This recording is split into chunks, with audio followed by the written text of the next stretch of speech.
Pete Koslow is a former military sniper whose life changed dramatically due to a tragic accident. While defending himself and his wife during a bar fight, he commits manslaughter, for which he is sentenced to 20 years in the notorious Betrayal Hill prison. However, his outstanding skills attract the attention of the FBI. After 4 years behind bars, the agents offer him a deal. They will arrange for his parole, and in return, Pete becomes their informant. In exchange for his long-awaited freedom, he must infiltrate the Polish mafia undercover and gather irrefutable evidence to completely eliminate this criminal organization. This mafia specializes in the large-scale distribution and sale of illegal substances and is headed by the ruthless leader, Klimek, known in criminal circles as the General. Agent Erica Wilcox becomes Pete's supervisor at the Bureau, just as he was concentrating on sewing a miniature bug into the fastening of his pants. Wilcox called him. They agree to meet to finalize the details of the upcoming operation. No sooner had he finished the conversation than he received a call from Stasek, his partner in the Polish mafia. Today they are expecting a large shipment of goods for important clients. But the main motive that makes Pete risk his life is the promise of freedom and complete safety for his family, which Wilcox guaranteed him after the successful completion of the mission. The man carefully hides his dangerous work from his young daughter, but his wife Sophie knows about all the risks. When Pete tells his family to get ready for a trip, it's a code for Sophie. She needs to grab their kid and get out of there immediately, hiding somewhere safe while the operation to take down the General's gang is going on. Their goal is to catch the criminals red-handed, specifically during the sale of illegal substances. And this metaphor of a trip protects the child's mind from the harsh reality. After taking his family away from danger, Pete meets with Wilcox. He shows her the bug skillfully sewn into his pants, and she confirms that everything is ready. When Stasek and Pete leave for the meeting place, Wilcox quietly follows them in a car. Suddenly, Stasek announces news that instantly changes all plans. He has found a new buyer whom Pete has never heard of before. This was completely outside the FBI's scenario. Her informant and his partner are not going to the General, but to a meeting with an unknown client brought in by Stasek. The boss gives a clear order. As soon as the deal is done, the buyer must be arrested and all the goods confiscated. Stasek and Pete were waiting for the client, and as soon as he entered the room, Pete understood everything. This was not a simple buyer, but an undercover cop. His manner of speaking, the questions he asked, everything about him gave him away as a cop. Meanwhile, outside in the car, Agent Wilcox was preparing to catch both the dealers and the buyer red-handed. The buyer finally gave himself away with the phrase, "I'll take everything you've got, guys," trying to provoke Stasek into naming the exact weight of the goods. The answer, 6 kilograms, visibly impressed the cop. Pete figured out that the guy had supposedly been in Betrayal Hill, the same prison. Pete asked him a few verification questions about prison life. This dispelled any remaining doubts. When Stasek stepped out for a moment to talk on the phone, Pete asked him directly, "Are you a cop?" He coldly explained that if the mafia found out the truth, it would be the end. Pete ordered him to take the money and get out, giving him only a few seconds to escape. He pushed the agent toward the exit, but the agent made things even more complicated by pulling out a gun and revealing himself, loudly declaring that he was with the New York Police Department. Everyone froze. But at that moment, Stasek appeared behind Pete and, without hesitation, shot the police officer in the back. He didn't care that his boss had strictly ordered him not to touch the law enforcement officers. Pete was shocked, and Agent Wilcox, who heard everything through the wiretap, was completely confused. With trembling hands, she canceled the call for backup. Pete went outside to smoke and suddenly saw his supervisor Wilcox's car hastily leaving the scene. The men packed the policemen into garbage bags. After this fiasco, they headed to Meat Processing Factory, or more precisely, the Polish base, to meet with General Klimek.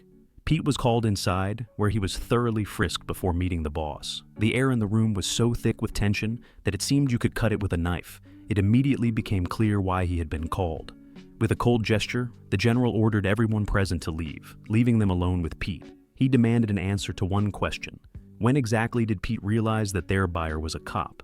Now they had eliminated a New York police officer, which meant that the city would be turned upside down to find the culprits.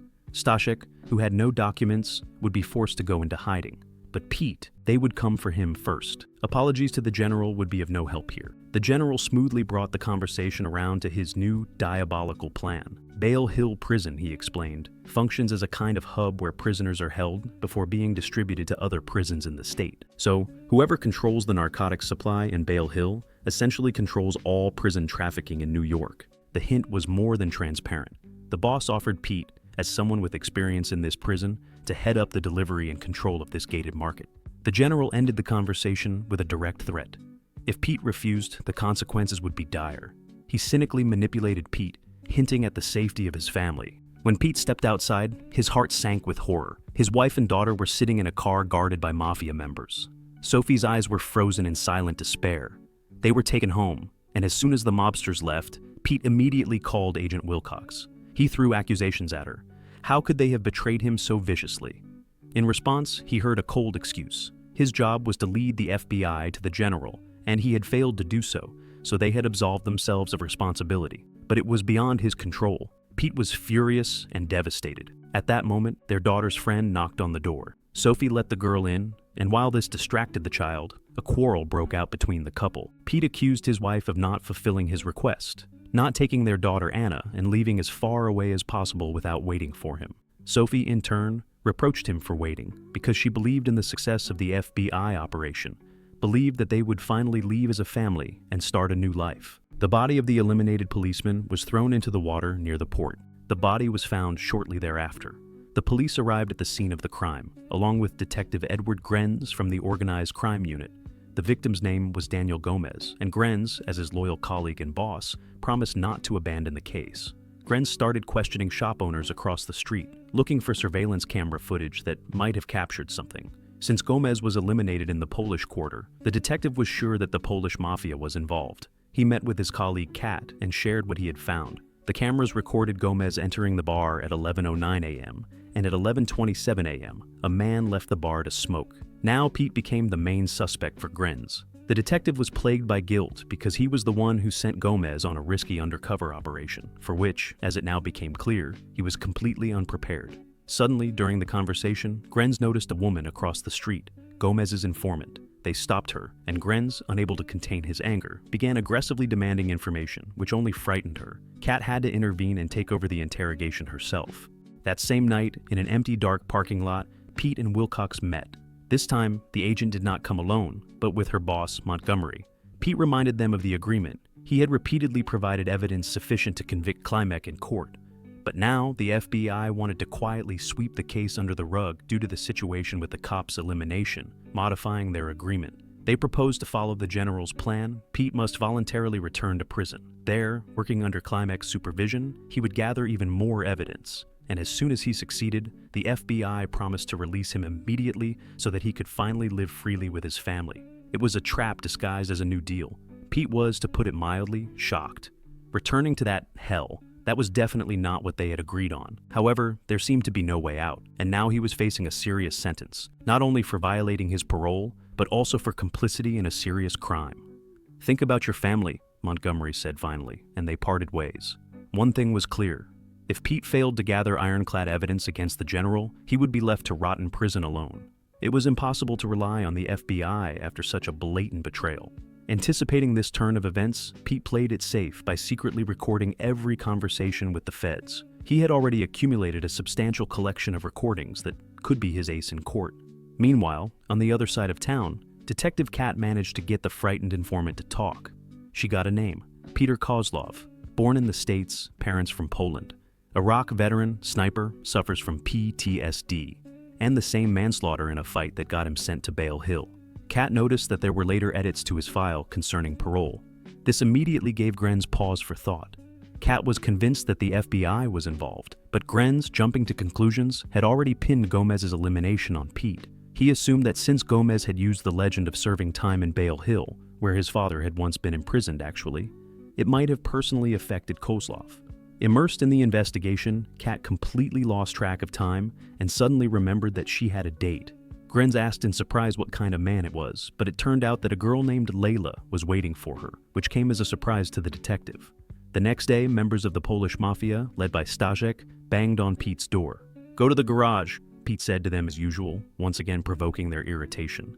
They work together, but he doesn't invite them into his house. Staszek explained that he had come to warn him about a tradition. Pete had to invite the general to his house before going back to prison. He handed Pete a bag of illegal substances. It would be enough to violate the terms of his early release and return him to prison. Staszek also warned that Detective Grenz was already investigating their street, so Pete should hurry. Sophie overheard their conversation by accident. When the Poles left, Pete finally told his wife the whole truth. In 2 days, he had to return to Bale Hill. She was sure that if he crossed the threshold of that prison, he would never be free again. Pete spent the entire next day with his daughter Anna. They sat by the bridge overlooking the prison, and he tried to find the words to explain to the girl that this place was his new assignment. Later, he met with Wilcox to discuss the details. The prison warden, James Laynard, was informed. According to the plan, he was to place Pete in a solitary confinement cell for his safety whenever Pete wanted, from where he would eventually be released. Wilcox guaranteed that Pete's family would be under FBI protection. But Pete had his own conditions. First, to eliminate the remaining rival dealers in Bale Hill to speed up his task. Second, Warden must know all the details of the deliveries. And third, to be assigned to cleaning the yard and roof in prison. When Wilcox left, Pete looked sadly at his sleeping daughter. Returning home, he found the Poles and the general himself there. After putting Anna to bed, he sat down at the table with his boss. "I don't have children," said Klimek, "because they are a lever for manipulation. I couldn't bear knowing that someone could hurt them," and the general's wife sang a mournful Polish song. As Pete walked them to their car, he didn't know that Detective Grenz was watching the whole scene from the darkness. The next morning, as soon as they had walked their daughter out of the house, their plan began. Pete's job was to mimic the sounds of chaos while Sophie called 911 in a panicked voice. Armed with a baseball bat, he began smashing plates. And right there, amid the shards, they embraced silently, aware of the inevitability of what awaited them. The police arrived immediately. Pete stepped out onto the porch and surrendered without resistance. Detective Grenz watched the whole scene, struck by its theatricality. Pete returned to Bale Hill. His numerous tattoos, each telling its own story, were commented on by the officer taking photos for the case file. As if on a red carpet, Pete walked down the painfully familiar corridor to the deafening noise and whistles of the prisoners. Each step echoed in his memory of the years already spent within these walls. One of the general's men immediately approached him and greeted him like a brother, and the local guard made it clear that all business here was conducted exclusively under his supervision. In the morning, Pete met his two allies from General in the prison yard. The three of them sat down at a table, and they quietly instructed him to feel for the goods attached under the tabletop. Pete followed the order and hid the package in his pants. Meanwhile, an unexpected guest arrived at FBI headquarters. Grenz came to Agent Wilcox, demanding information about Pete. However, she and Montgomery pretended they knew nothing. The detective directly accused them of manipulating documents and falsifying the arrest. As proof, he placed a photo from a surveillance camera at the crime scene on the table, which showed not only Pete, but also Wilcox's car, from which the FBI was conducting surveillance. "Don't get in the way of the New York Police Department," Grenz warned and left. Night fell. Accompanied by a thunderstorm, Pete couldn't sleep. At the same time, Sophie transferred the goods into the body of a lifeless bird with trembling hands, while Pete had previously wrapped the goods in a bouquet of tulips. Together with the Poles, she was to use a drone to deliver this gruesome cargo directly to the prison roof. In the morning, Pete, as the person responsible for cleaning, took the bird to the trash bag without arousing any suspicion. Grenz did not give up. He came to Sophie's work. After checking the Bale Hill visitor log, he noted that the Koslow family never missed a visit. After analyzing all the details, the detective began to doubt that it was Pete who had eliminated Gomez. He realized that there was something much deeper behind this case and tried to get more information from Sophie. The only thing she told him was a story from 5 years ago about a bar fight that had sent Pete to prison for the first time. But Grenz left her his business card, hoping she would change her mind. Meanwhile, the first delivery took place in prison. The chain of goods transfer, from the guard through several intermediaries to the end customer, worked flawlessly. Pete silently watched the process when suddenly an unknown man approached him and handed him an earpiece. Grenz's voice came through it. The detective, who was watching him just a few meters away, threatened him and demanded information about Gomez. "When you're ready to talk, tell the man in the yellow t-shirt." Now, Pete was trapped on three sides. On one side was the Polish mafia, on the other, the FBI, and now, Grenz, who wanted justice for his colleague. The situation had become critical. The guard took him to a meeting with a local gang of dealers. Their leader asked Pete how he dared to trade on his territory, and at that moment, the supervisor hit him in the back with all his might. Things were bad. They dragged him aside, and suddenly Pete felt a noose tightening around his neck. In the chaos, feeling his life slipping away, Pete gasps out the last words that could save him. "I'm an informant." The leader loosens the noose. Barely breathing, Pete explains that his goal is to put General Klimek behind bars, not to interfere with their business. Meanwhile, in the noisy FBI office, Montgomery takes Wilcox aside. He informs her that Grenz was in Bale Hill, Now it's only a matter of time before the detective gets to their informant. An angry Montgomery gives the order, "Get rid of Pete." Wilcox emotionally reminds him of his promise of freedom, but her boss is adamant. He reproaches her for her failed work and gives her a cruel ultimatum. If she acts behind his back, she will go to jail herself, with the full force of the law. The order is final. Pete Koslow must disappear, and the FBI will forget about the whole operation forever, and no one else will find out. In the middle of the night, a prisoner approaches Pete in the bathroom and hands him a note saying that the Poles know everything. This is a signal that an attack on Pete will take place tomorrow. Pete checks his hiding place in the mattress. The small sharpened object is still there. In the morning, while cleaning the yard, he asks Warden, an FBI agent ally, to transfer him to a solitary confinement cell, otherwise he will be finished. Warden refuses. At that moment, Pete realizes that something has gone wrong. Not yet aware of Montgomery's terrible order, he calls Wilcox and utters the code phrase, "I've finished the painting, I want to show it to you." In response, there is dead silence. She silently hangs up the phone. He has been betrayed. Sophie was right. Overcome with despair, he calls his wife, emotionally reminding her about the key to the safe box where the audio recordings of his conversations with the FBI are kept. But Sophie begs him not to give up and tells him about Detective Grenz. Pete instructs her to give all the recordings to the detective. It may be their only chance. Sophie immediately goes to the storage facility, finds the box, but suddenly, Wilcox appears. She tracked the phone. In prison, Pete realizes that an attack is inevitable. He wraps his torso in newspapers and sheets, creating an improvised vest, but when he reaches for his weapon in the mattress, it is not there. At that moment, a prisoner attacks him from behind. With his bare hands, relying solely on his combat experience, Pete fights back and seizes the initiative, neutralizing the attacker. Exhausted, he picks up the knife that fell from the attacker's hand. The officer on the monitor sees the fight and sounds the alarm. As the siren wails, Pete attacks the guard, takes him hostage, and locks himself in one of the rooms, demanding to speak to the press and his wife. At this time, Pete's daughter Anna is playing in the yard when the Poles approach her. Sophie arrives in time to push Stashik away, but the gangsters have cans of gasoline in their hands. She manages to dial Grenz's number, but doesn't have time to say a word. Stashik breaks the glass and bursts into the house. Wilcox informs Montgomery about the riot in the prison. Pete had everything planned out. He marked the spot and dragged the gas cylinder so that it was within range of the snipers who were about to surround him. Grenz rushes to Sophie's house. One of the Poles is already pouring gasoline, and the detective neutralizes him with a shot. Grenz enters the bedroom, where Sophie is lying bound on the bed. She signals to the detective that the Pole is under the bed, and a shot rings out, hitting the detective in the leg.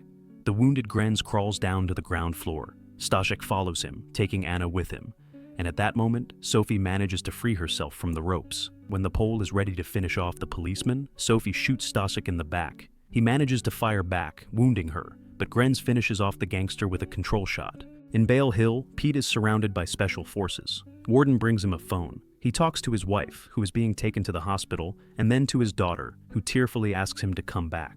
"I love you," he manages to say, before Montgomery orders the connection to be cut, fearing that Pete will call the press.